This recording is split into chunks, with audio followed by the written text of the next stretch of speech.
Hello, and today, after what feels like probably about a year, we've managed to get a walk with Luke Shanley. So welcome, Luke. Thank you for having me. Luke is a reporter, Sky Sports. Yep. And we're going to hear lots about what he actually does. So just before we do that, what was your journey? And we've had a really quick chat just now, and it just so happens that we both went to Porty. Yes, we did. Yes, small world. And we both stayed quite close to each other, actually. True. Although I am about 10 or 12 years older than him, so not in the same classes or anything. So, what was your journey to get to being a reporter with Sky? Firstly, this is weird because usually I'm the one asking the questions. So that's I left Portobello High, where we both went to. I left in 2002, and I went to uni, and it wasn't really for me, and I ended up working in the bank, and at the time, the bank was always seen as a safe job. Yeah. But of course, we know what happened with the financial crash, 2008-9. But while I was working in the bank, I started doing stuff on local radio, not far from where we're walking here in Edinburgh. I went to work for a radio station called Talk 107. All right. And they were owned by the owners of TalkSport, which is still a big radio station. Yeah, and that was around about 2006, and I did a lot of freelancing for them at the weekend.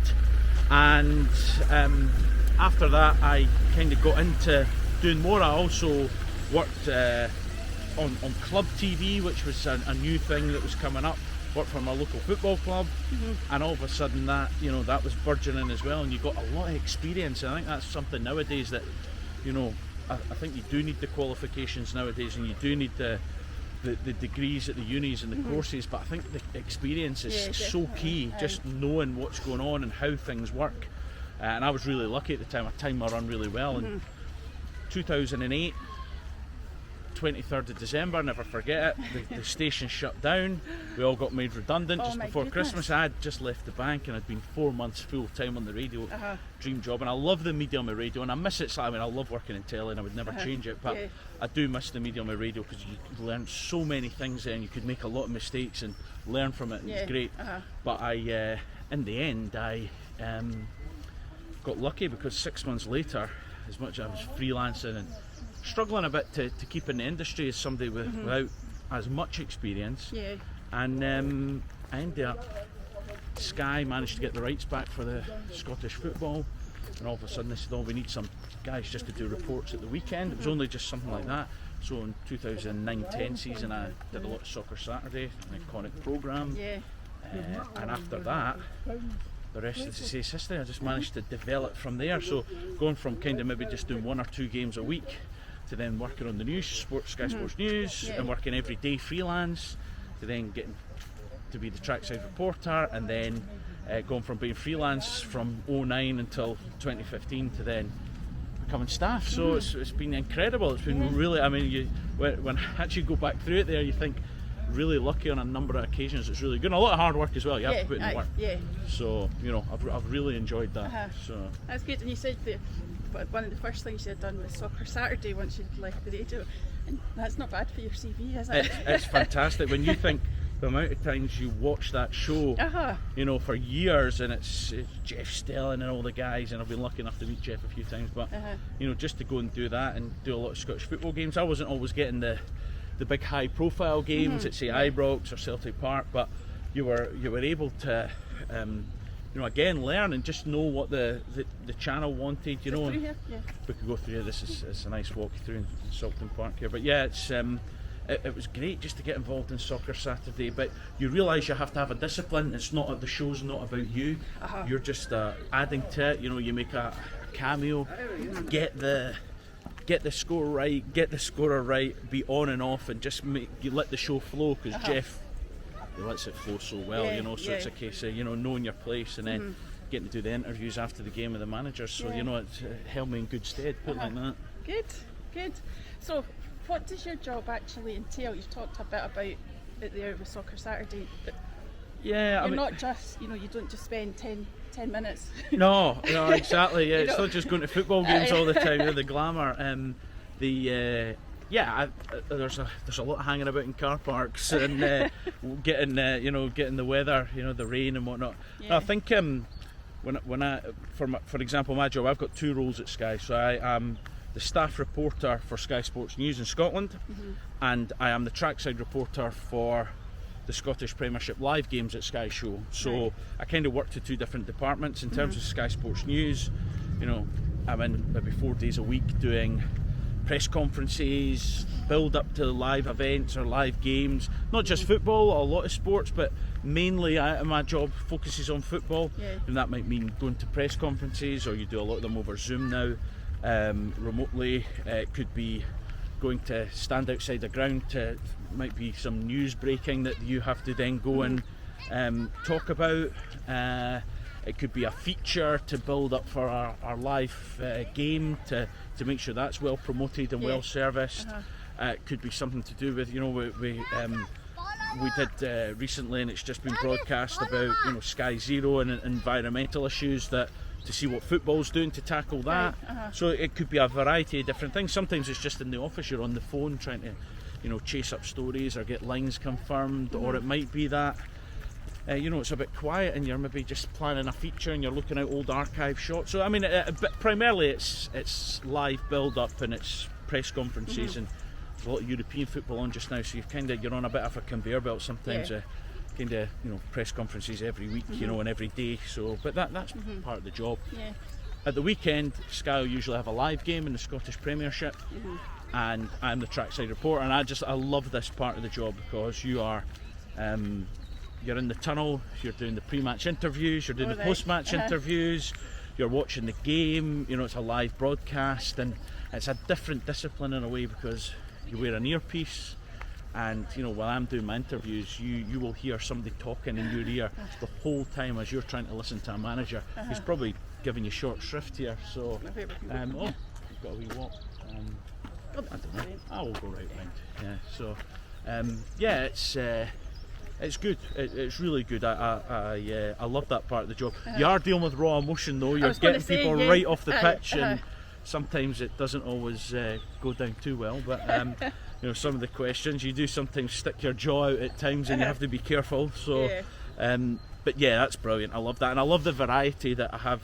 A bit of Sky Sports News and a bit of the what we call the OB, the outside broadcast every week. So, and just dealing in live telly, because there is a natural sort of adrenaline buzz, but there's a buzz and it's good. So and sometimes it's good to open your Twitter after the match. Other times you just as well not bothering. So because otherwise you get too caught up in all that. So but it's great, and I have to say I'm really, really lucky. Everyone sometimes has days in their job where they can moan or they can think it's not gone well, and we all have days like that. I have days like that. There's times where you come home frustrated or annoyed, but then you get really lucky, and especially you live for the weekend because everything surrounds that live game that you're doing. Live television, you do get nervous. I still get nervous, and I think it's good to get nervous. Definitely, I mean, I get nervous before these, but I also get the adrenaline afterwards as well. Absolutely. It's you do get that, and the thing is with the adrenaline, you have to grab a player right at the whistle, and we're recording this. We've just done Hearts against Celtic this weekend. That was 3-4 to Celtic, or 4-3 to Celtic at Tynecastle, and we had the first weekend of VAR, and that was something different for us because that's a different discipline, and sometimes you jump in too early thinking a goal's been scored. Hold on a minute, it's getting checked, and that's even for me as a broadcaster. You're having to, that forms part of the story, and that was part of the story, but because the game overran with that many VAR checks, there's a time constraint, and sometimes people don't get that you're having to do interviews and you're getting counted down in your head how long you've got. It's you've got that voice shouting at you need to wrap up now. So it was a different discipline this weekend because I felt I could ask the managers more about VAR, and I was annoyed with myself afterwards. But in terms of a slicker broadcast, we had to make sure we were off air because our programme starts at 3 o'clock and we have to be off air. We have, you have a time to hit. So there's another programme, and it was Soccer Saturday, funnily enough, and Soccer Saturdays, you have to hit that because all the channels come into that programme at different times, and you have to hit that, and that's what sometimes people don't appreciate. So it's not an excuse for not asking the question. But what do you think of the VAR? First weekend, interest. I hope it's a lot quicker in the checks, but we were told in part of the the build up to it, we were speaking to the head of refereeing operations, Crawford Allen, in Scotland, and he said you have to be patient. So I'll be patient and I'll reserve judgment. We can do part two maybe in a few months' time, so we can see. So football is obviously, you said it's not the only thing that you cover, but it's the main thing that you do cover. But it's obvious, it's a passion that you've got as well. Yeah, 100%. Yep. So I think you've got to be a fan, but I think in the days of where you've got to leave your scarf at the door as well. You've got to enjoy the sport, but without giving too much away, maybe sometimes I'm harsher on my own club than just to prove that you are balanced and fair.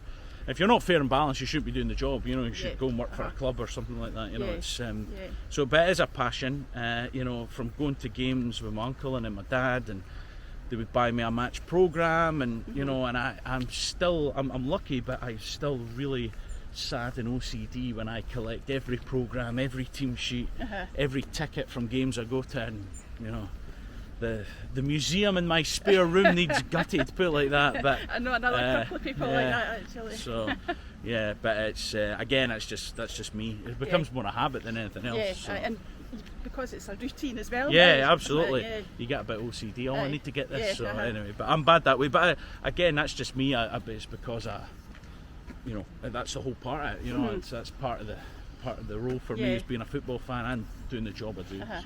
So in your time that you've been working, what's the thing that you are most proud of? That's a good question. I mean, I think you are lucky because you get to go to a lot of events and you get to see a lot of good players. You're involved in a lot of big stories as well. But I think the thing that I don't know if I'd say I'm most proud of, but something that I probably enjoyed the most. I'm a big Scotland fan. I love following Scotland. I've been really lucky to go away with Scotland and Sky to send me away, but to be in Serbia when they qualified for the Euros. And I think I was one of only 6 journalists there because of COVID, and there was a lot of restrictions, and Sky were good enough to send me over there, and we managed to get an interview with Ryan Christie, who was then at Celtic. He's now at Bournemouth, and he was absolutely bawling his eyes out on air, and I was crying as well behind the camera. That's the thing. And as a fan, and you could probably wear your scarf that day. That's one of those rare ones where you could get away with that. And that, somebody said to me, he said, look, that's one of the most iconic interviews in Scottish football history now. I said, well, great, and that just being involved in that, I'll never ever forget that, and that was brilliant just to be there, firstly. There's an article on the Sky Sports website about that day and sort of my experience. I'd lost my luggage and hadn't turned up. Luckily my mum always says, put extra stuff in your suit bag, and always listen to your mum in these situations, because I was able to get the necessities, and just being there, and actually there was a big running track around that pitch, and when David Marshall, who's now at Hibs, saved the penalty, I sort of ran, but I had soft shoes on, I was all smart in my suit, and I nearly fell into the steeplechase pit. I just went for a flyer, but it's absolutely brilliant. So that was really good. I was really pleased with that. The other thing, I mean, we cover a lot of different stories on Sky, and things that sometimes are not always easy to cover. Maybe some legends passing away, or issues of race, or inequality, and you have to be at the forefront of that and be aware of that.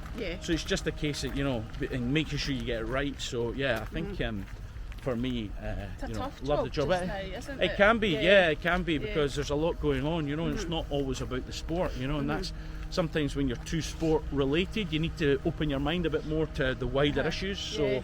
That night in Serbia, that's one that in Belgrade I'll never forget as a fan, as a journalist working there. Lucky man. And what about is there a player that you're just like, you can't believe you've seen that player play, or is there somebody who's no longer with us, or out of, too old to play now, that you've not seen? I've been lucky that to be able to meet or interview a lot of good players and big players. I'm not a football tourist in the sense that if it's not one of my teams playing, or I'm not working or sent to work at a game, then I'm not one for let's go to Barcelona for the weekend. It's not me.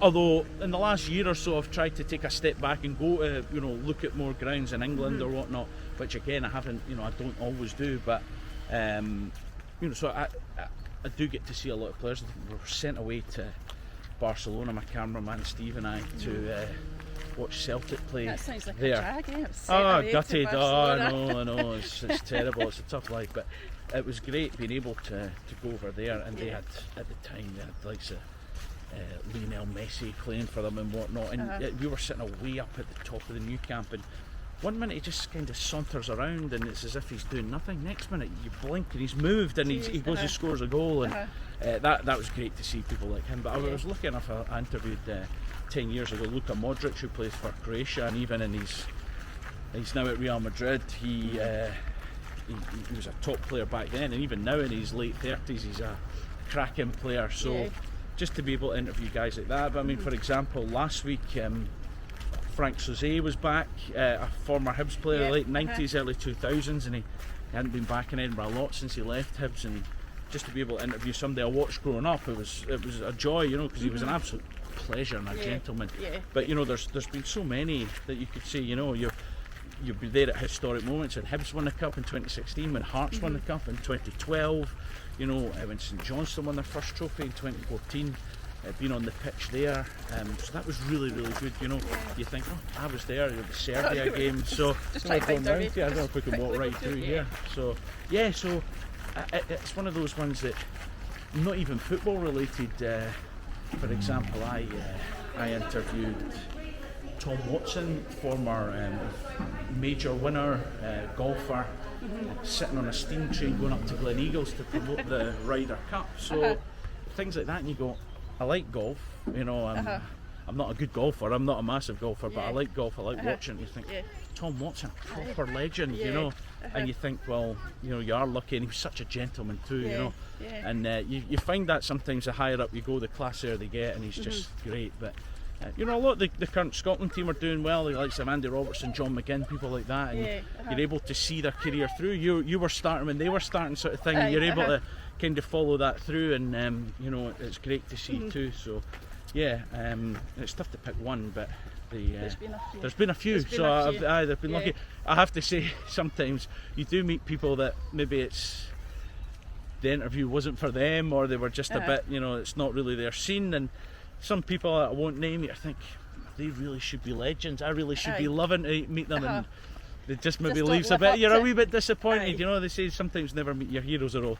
I've met a couple of mine recently, and they were class acts. But so you do get the rough and the smooth. It's not all here we go. And I think the key thing to remember is they're not there to be your friend. You're there to do a job. Stephen Gerrard's a big name, and he was manager of Rangers, and I ended up interviewing him nearly every week for 3.5 years. And the thing is, you watch Stephen Gerrard growing up, and I always enjoyed interviewing Stephen Gerrard because he was always he would always give you something, but he would always make sure he made it awkward for you as well, but in a way that you're earning your money. You're earning your money, exactly. It's not like a nasty thing or anything like that. But there was very little small talk. He was very professional. And that's one thing you have to remember. You're not there, I'm interviewing Stephen Gerrard.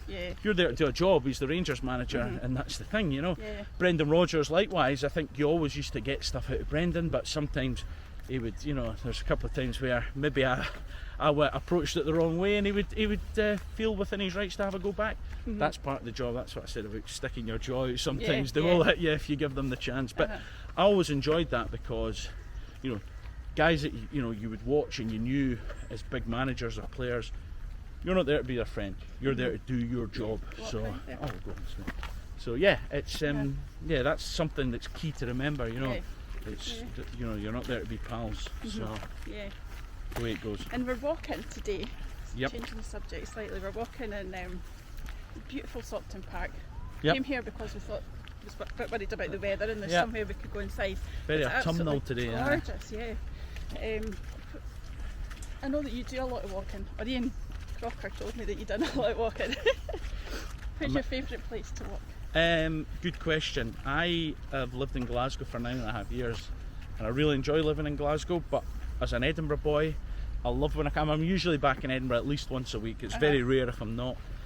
But I like walking around where I was brought up, which is, we were both from a similar area, near Portobello, not in Portobello, but near Portobello. And I love just walking around there, just even something daft like the way I would walk to school in the morning and back, I find it as a release. I don't get that release if I walk in Glasgow, but when I walk in Edinburgh, I really, I just feel relaxed. The other week ago, I just walked from my grandmother's all the way up to Princess Street and back, and it was a good 5 miles or something, 2.5 there, 2.5 back. I just find that a release sometimes. It's just a city that you can just walk and walk and walk though. Yeah. Like, and I've lived in Edinburgh most of my life, and in every few weeks anyway into the centre of town, and you still find places that you've never been, which is mad. That's great what you said there, because this is a good example. It was about 6 years ago, my dad introduced me to the Water Relief Walkway, of which Saughton Park is part of that. You can actually hear the water just over there, and that forms part of the walk, and it's really, really good. It's 12.5 miles. The water's always by your side, and it shows Edinburgh. I didn't realise how different parts of Edinburgh there was. On this walk, it shows the whole city in a different way, where you've got woodland and rural parts, and then you've got, when you come through the Dean Village, it's brilliant, gorgeous, really nice, and you get more of the city where kind of roads that you wouldn't know were there. You pass things like Murrayfield Stadium, and then you come out to the shore at Leith, or you go through Stockbridge as well. And I just really love that as a walk, but you need to give yourself maybe 4 hours to do it, depending on what. I've done bits of it. I've not done the full walk, so that's maybe a challenge that I can have if I have a absolutely lunch down at the end of Leith Walk or Leith. Well, let me ask you, how big a benefit is it for you on the walking? Oh, massive. And I've not been very good with it, actually, because I've been so busy doing one thing or another, and because I've been on holiday last week, I now remember that's the benefit I get. It's just great, no matter whether I'm walking with my husband, talking to him, or put my headphones on, or doing this, I get a buzz out of it. Is that a release as well? Because I always find walking kind of mentally allows you to just gives you thinking time. But things out that you've been thinking about for ages, and you're like 10 minutes into your walking, you're like, God, how didn't I think of that earlier? It's just. And how tough has that been when you're going through things like treatment and things like that? I didn't understand at the beginning that walking got me through my recovery from chemo the first time. So because I understood that, it helped me through chemo this time, because I made myself go out and I was actually walking 3-4 miles a day through my treatment, whereas I couldn't even do that when I had started recovering the last time. Did you kind of have to force yourself in a way because now of and again. I mean, I guess nobody will know how tough it is until you have that sort of treatment. But is that the sort of way you've got to now go and again, about it? One of the walks I was on, the girl said to me, you never come back from a bad walk.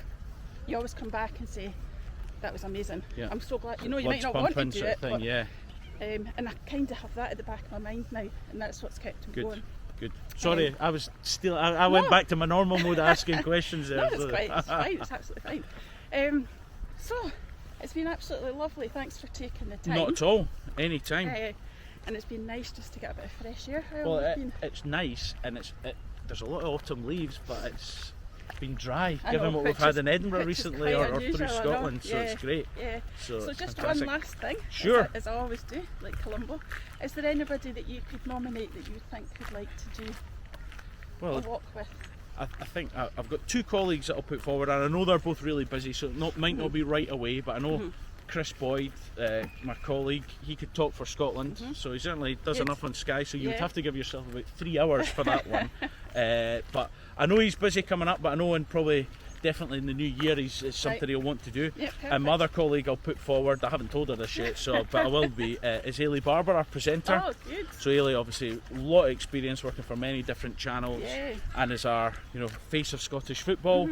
And I know that's a passion for her, and I know she likes to, because she's that busy and always on the go. I know, like, she used to play football, and there's a bit of release going to the gym and whatnot, so I haven't told her yet, but I will be Okay. telling her, so don't Thank worry. you very So I much. don't know when it will be, but I will put her forward. So Yeah, that's and brilliant. hopefully put you two in touch. So Yeah, that's great. fine. Well, thank you very much. It's been an absolute pleasure. Thanks for having me. Anytime. Bye.